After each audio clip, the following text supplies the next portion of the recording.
Alléluia. Acclamons le Seigneur. Alléluia. C'est lui qui a le Seigneur.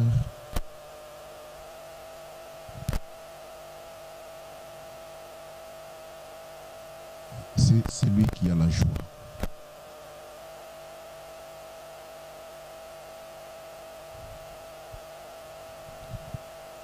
Le thème de ce message, c'est la joie. Mais pour avoir la joie, il faut être avec le Seigneur. Celui qui a Jésus a la joie. Parce que Jésus, il s'appelle la joie. Alléluia. Alléluia. Je vais vous entendre. Parce que vous êtes les enfants de Dieu vivant. Alléluia. Et je crois que vous êtes des vivants. Alors, sans plus tarder, nous allons prendre nos Bibles dans Ésaïe 9.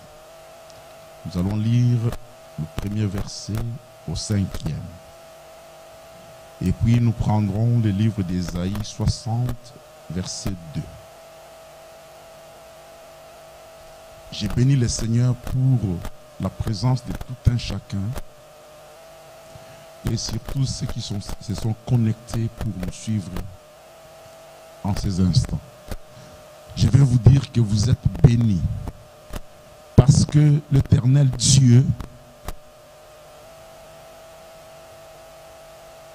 il vous aime tant.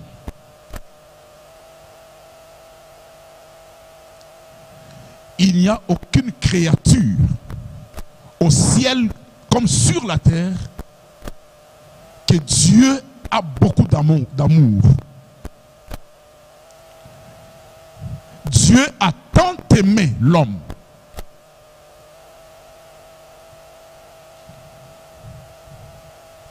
C'est pourquoi il renouvelle sa bonté chaque matin envers l'homme.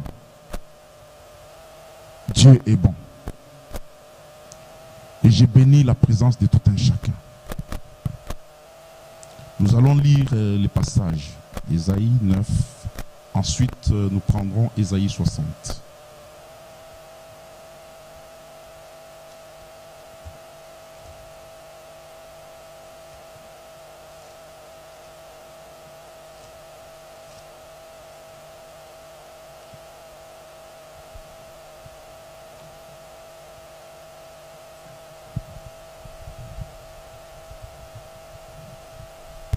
Je lis la parole de Dieu.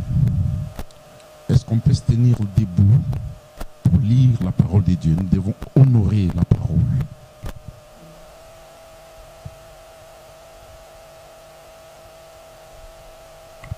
Je lis au nom de Jésus. Ésaïe chapitre 9, verset 1er. Le peuple qui marchait dans les ténèbres voit une grande lumière sur qui habitait les pays de l'ombre de la mort. Une lumière resplendit. Tu rends le peuple nombreux. Tu lui accordes de grandes joies. Il se réjouit devant toi comme on se réjouit à la moisson. Comme on pousse des cris d'allégresse au partage du butin. Car les jours qui pesaient sur lui, les bâtons qui frappaient son dos, la verge de celui qui l'opprimait, il les brisait comme à la journée des Madian. Car toute chaussure qu'on porte dans la mêlée et tout vêtement guerrier roulé dans le sang seront livrés aux flammes pour être dévorés par le feu. Verset 5. Car un enfant nous est né, un fils nous est donné, et la domination reposera sur son épaule. On l'appellera admirable, conseiller, Dieu puissant, Père éternel, Prince de la paix.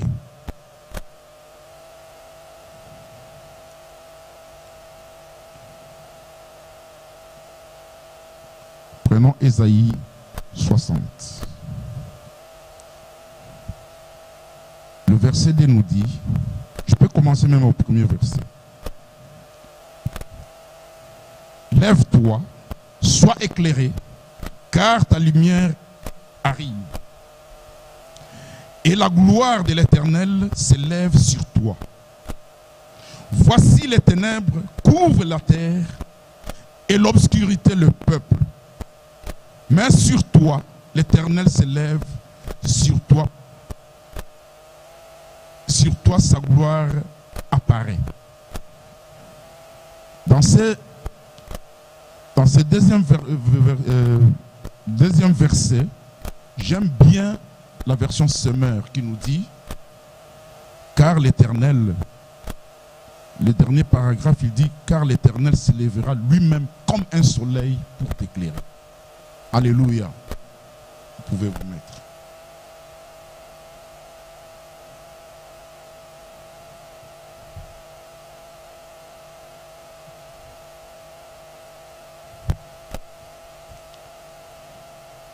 Ici,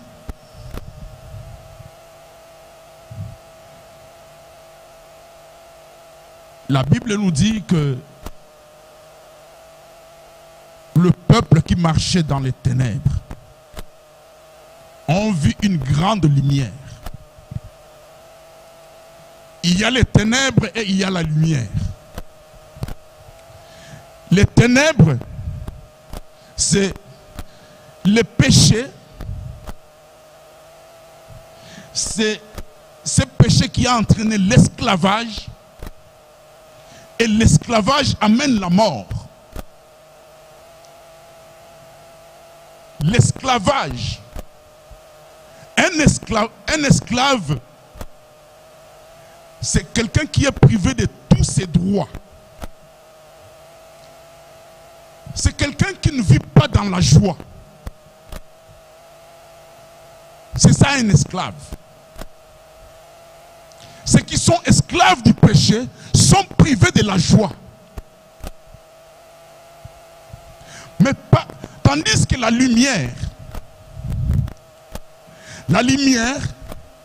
c'est la sanctification, la liberté ou une vie affranchie. Et ensuite, il y aura la vie en abondance. C'est là où il y a la joie.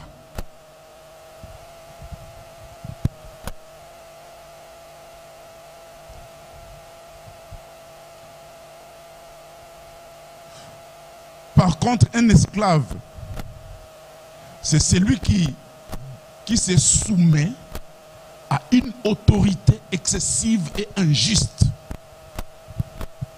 Alléluia. Un esclave.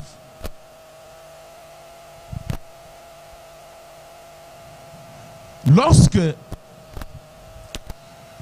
Abraham a croisé un esclave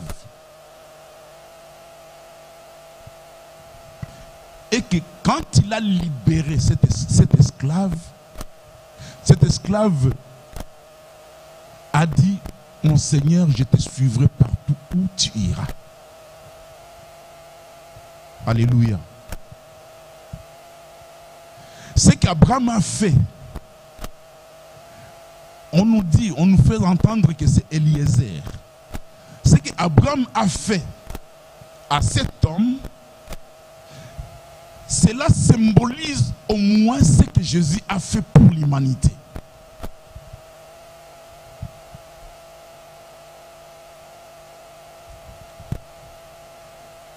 Le verset 2 nous dit, tu rends le peuple nombreux, tu lui accordes de grandes joies. Il se réjouit devant toi comme on se réjouit à la moisson, comme on pousse des cris d'allégresse au partage du butin. Bien-aimé, quiconque rencontre Jésus-Christ, il sera rempli de grandes joies.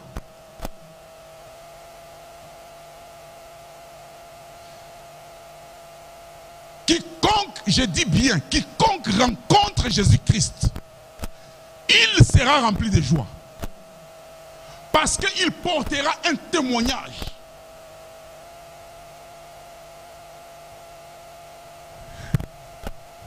La Bible nous parle, Jésus sur terre, combien il a opéré des miracles, combien il a fait du bien à des hommes.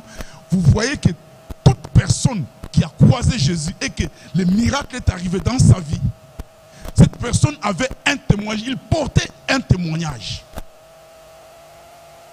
Je peux prendre l'exemple de l'aveugle né. Jean chapitre 9. Aveugle né, il est né aveugle.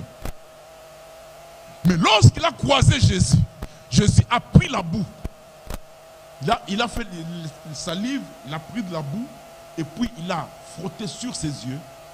Il lui a recommandé, allez dans les eaux de Siloé, lave-toi et tu vas recouvrir ta vie. C'est ce qu'il a fait. Et cet homme était rempli de joie. Et par contre, les pharisiens étaient contre parce que Jésus l'a fait le jour des sabbats. Pour eux, ils ne voyaient pas la guérison que Jésus a apportée. Ce qui l'intéressait pour eux, c'était les sabbats. Alléluia. Mais cet homme était heureux. Il était rempli de joie. Quand ils l'ont demandé, les pharisiens s'approchèrent pour lui demander, il leur dit, ce que moi je sais, j'étais aveugle, mais maintenant je vois. C'est ce que moi je sais. Et les pharisiens voulaient dire que non, cet homme ne vient pas de Dieu. Cet homme, c'est un démoniaque. Mais cet homme a répondu, ce que moi je sais, que je ne voyais pas. J'étais aveugle, mais maintenant, je vois. Alléluia. Comme les pharisiens, ils étaient remplis de colère, ils avaient de la haine contre Jésus. Alors, ils cherchaient toujours à tout prix pour inculper le Seigneur. Et ils se sont approchés, même près des parents de cet aveugle, pour leur demander. Et par contre, ils craignaient les pharisiens. Il lui dit, les parents ont dit, mais posez lui-même la question. Il est assez grand. Pose-lui la question. Il vous répondra. Alléluia. Voilà le miracle qui est arrivé. Mais lorsqu'ils s'approchaient encore de ces jeunes hommes, il leur dit, vous voulez être ses disciples? Ah, ça fait éclater vraiment la colère des pharisiens. Alléluia. Cet homme était rempli de joie. La joie qui était en lui faisait qu'il avait l'audace de parler devant les pharisiens. Alléluia. Il ne craignait rien. C'est à cause de la joie. À cause de la joie. Oh Seigneur. Vous savez, quand quelqu'un a la joie du Seigneur, même la mort ne le fera pas trembler. Alléluia. C'est pourquoi dans Apocalypse 12, verset 11, il dit, ils l'ont vaincu à cause du sang de l'agneau et à cause de leur témoignage. Et ils n'ont pas aimé leur vie jusqu'à craindre la mort. Alléluia. C'est ça un chrétien. Parce qu'on est rempli, débordé de joie. Même la mort ne te dira rien. Parce que j'ai la vie en moi. La mort dans la chair arrivera. Mais ce que nous devons craindre, c'est la mort de l'âme. Alléluia. Lorsque je saurai que mon âme vit avec Dieu, je n'aurai pas peur de la mort physique. Alléluia. Je n'aurai pas peur de la mort physique. Même l'ennemi Satan, il sait que quand tu es en ordre avec Dieu, il craindra de te toucher. Alléluia. Parce qu'il va perdre. Lui, son intérêt, c'est de gagner. Il veut te gagner. Alléluia.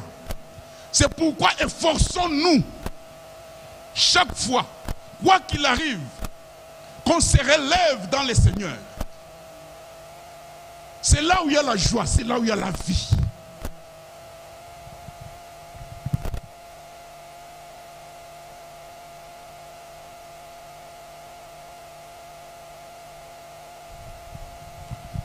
Le verset 3, 4 nous dit: car les jougs qui pesaient sur lui et les bâtons qui frappaient son dos, la verge de celui qui l'opprimait,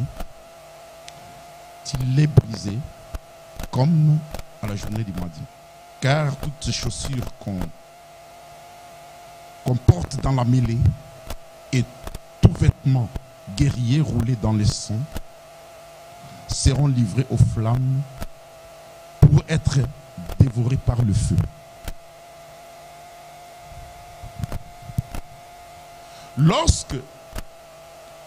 Lorsque une vie est donnée en Jésus, quand tu donnes ta vie en Jésus, c'est-à-dire Jésus viendra enlever les jougs qui pesaient sur toi, les bâtons qui frappaient ton dos, et il va les briser. C'est le Seigneur qui les brise. Car toutes chaussures qu'on porte dans la mêlée et tout vêtement guerrier sera roulé dans le et tout vêtement guerrier roulé dans le sang seront livrés aux flammes pour être dévorés par le feu. C'est-à-dire que lorsque tu étais dans l'esclavage, tu avais un autre langage. Tu avais un langage de pleurnichard. Alléluia. Bien-aimé, il ne faut pas suivre ce que le monde est en train de vous dicter. Mais ce qu'il faut suivre, c'est suivre la parole de Dieu, suivre Jésus-Christ. Je sais que nous passons un moment très difficile, où aujourd'hui on constate que tout est arrêté. Il y a maintenant, pour ceux qui ne sont pas en Jésus-Christ, ils ont un langage. Mais pour ceux qui sont en Jésus-Christ, nous avons le langage de Dieu. Alléluia. Parce que on nous fait intimider. On nous a présenté la mort. C'est pour intimider les gens. Mais je sais que je suis en Christ Jésus. Ce n'est pas la mort qui va m'intimider. C'est pourquoi je vous ai cité ce verset d'Apocalypse. Alléluia. Ils n'ont pas aimé leur vie jusqu'à craindre la mort. Quand on est rempli de l'Esprit de Dieu, on ne craindra plus rien. Regardez Pierre. Pierre a renié Christ Jésus devant une servante, une pauvre femme qui lui a demandé: toi aussi tu étais avec lui. Pierre a renié Christ. Mais regardez la même personne de Pierre, lorsqu'il fut rempli de l'Esprit de Dieu, devant le souverain sacrificateur, il leur dit: entre vous et Dieu, qui aurais-je craindre, Dieu ou bien vous? Il a parlé avec audace. Là, il ne craignait plus la mort. Mais quand elle répondait à la femme, il craignait encore la mort. Alléluia. On nous présente des choses. C'est pour nous troubler. On nous présente des choses. C'est pour nous enlever la joie. Mais nous resterons dans la joie. Parce que j'ai Jésus-Christ. Et Christ est ma joie. Alléluia. Que rien ne vous trouble. Les vêtements qu'on portait, ces vêtements étaient roulés dans le sang. Les vêtements de l'esclavage. Seigneur, ôte-moi ces vêtements. Fais-moi porter ta robe, mon Dieu. C'est ce que nous demandons. Nous sommes devenus une nouvelle créature en Christ Jésus. Une nouvelle créature, c'est-à-dire avoir un habit nouveau. Que Christ lui-même nous a fait vêtir. Alléluia. Il est merveilleux, le Seigneur de gloire. Ésaïe 60 nous dit, le verset 2, il dit, moi-même, Dieu, je me lèverai comme un soleil pour vous éclairer. Je vous ai dit, la lumière apporte la joie. La lumière apporte la vie.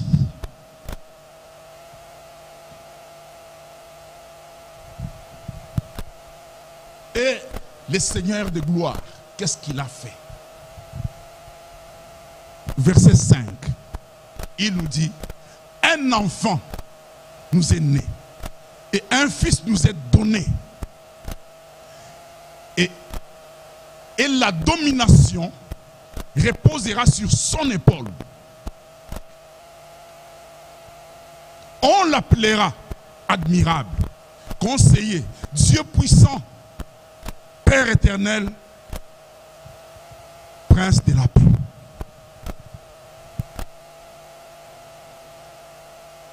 Jésus est venu dans le monde parce que Dieu a tant aimé le monde et il a donné son Fils unique, afin que quiconque croit en lui, qu'il ne périsse point, mais qu'il ait la vie éternelle. Parce que le péché est entré dans le monde par l'homme. Et il faudrait qu'un homme vienne pour expier le péché. C'est pourquoi Jésus n'a pas regardé son égalité avec Dieu comme une proie à arracher, mais il s'est soumis par amour. Je vous dis que l'amour de Dieu envers l'homme est très grand. C'est par amour, parce qu'il a aimé l'homme. L'amour de Dieu, l'amour que Dieu porte sur l'homme est plus grand que l'amour de toute créature. Même les créatures célestes